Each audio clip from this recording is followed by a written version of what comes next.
साधारण शहर नहीं है नवाबी नगरी, क्योंकि यहाँ के लोग आज भी महंगाई के जमाने में सोने की चाय पी रहे हैं, सोने की मिठाई खा रहे हैं और तो और हजारों पैसे खर्च करके सोने का दांत भी लगवा रहे हैं। सोने का पान भी खूब खाया जा रहा है। क्या ये रईसी नहीं है? यही जानते हैं देश के जाने माने इतिहासकार डॉक्टर रवि भट्ट से।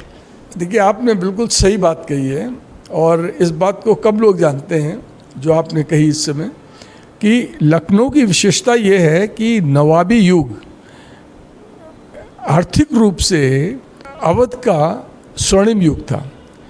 यहाँ पर Lucknow was the richest city in India during the period of nawabs and ये किस हद तक ये रईस था कि it was not one of the richest, but Lucknow Bharat का सबसे रईस शहर हुआ करता था and it was richer than the presidency town of Bombay, presidency town of Calcutta and presidency town of Madras, इनसे भी रईस था।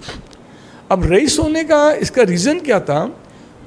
तमाम अनेक कारणों के अलावा इसका बेसिक क्या था कि जो गैंजेटिक प्लेन्स हैं, यहाँ की लैंड बहुत फर्टाइल थी और लैंड फर्टाइल होने से यहाँ पर एग्रीकल्चर टैक्स बहुत ज़्यादा आता था, नंबर वन।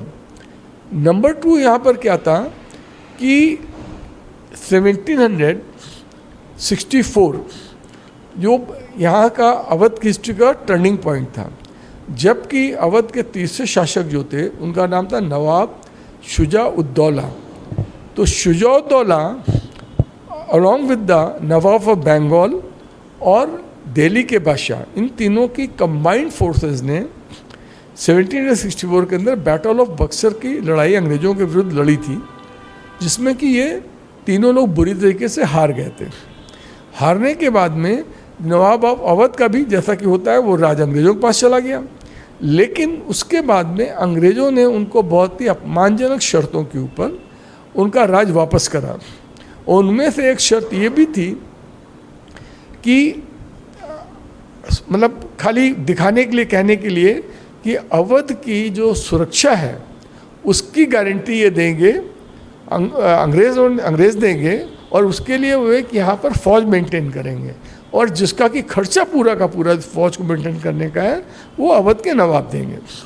अब देखिए, मज़ेदार बात यहाँ पर ये होती है कि जब जो मध्यकालीन युग था, मिडवेल पीरियड जो था, मिडवेल पीरियड के अंदर कोई भी जो शासक होता था उसका 40% उसका जो टाइम और धन जो वेस्ट होता था खाली अपनी सीमाओं की सुरक्षा के लिए, अपनी बाउंड्रीज को डिफेंड करने के लिए।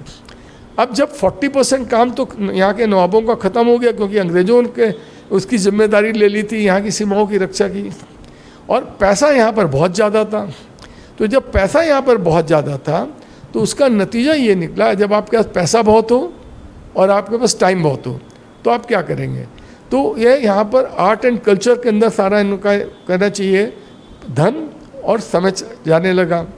और इसके अलावा एक जो मज़ेदार बात हुई, तो वहाँ पर आर्ट एंड कल्चर में तो कितना पैसा खर्च होगा। इसके अलावा यहाँ के जब आदमी के पास पैसा बहुत था तो इन्होंने क्या करा कि नंबर ऑफ नौकर बढ़ने लग गए इनके लिए। तो ये राजाओं के पास भी जो नंबर ऑफ नौकर तो बढ़े ही बढ़े, वही संस्कृत, वही कल्चर उनके नीचे वाले भी उनके नकल करने लगे। यानी कि उनके जो वज़ीर थे, वज़ीर के बाद और जो सामंत लोग थे, जमींदार थे, तौलकेदार थे, व्यापारी थे, इन लोगों ने सबने करना क्या शुरू करा कि नंबर ऑफ नौकर यहाँ पर बढ़ने लग गए। किसी के पास मतलब जैसे एक हुक्का भरने वाला, कहते हैं हुक्का भरने वाला एक है, चिलम भरने वाला एक है, रसोईया जो है वो बहुत स्पेशलिस्ट तरह तरह के रसोईया लोगों ने रखने शुरू कर दिए। तो इसकी वजह से यहाँ पर क्या हुआ कि लेड बैक एटीट्यूड, जिसे कहते हैं ना आराम तलबी, लखनऊ के समाज के नस-नस में समा गई। और वही आज आप भी देख सकते हैं, आज भी देख सकते हैं कि लखनऊ में आराम तलबी कितनी है। और विशेष करके मैं यहाँ बताना चाहूँगा कि यहाँ पर खाने में तरह तरह के एक्सपेरिमेंट होने लग गए, और यहाँ के वो खाने के लिए में कितना पैसा खर्च होगा इसकी कोई परवाह ही नहीं करता था, क्योंकि पैसा बहुत था, कहीं तो खर्च होना ही है। जो सामंत लोग थे, अमीर लोग थे, तो इस वजह से यहाँ पर खान पान के ऊपर बहुत पैसा खर्च हुआ। लखनऊ से अंजलि सिंह राजपूत की रिपोर्ट, लोकल 18।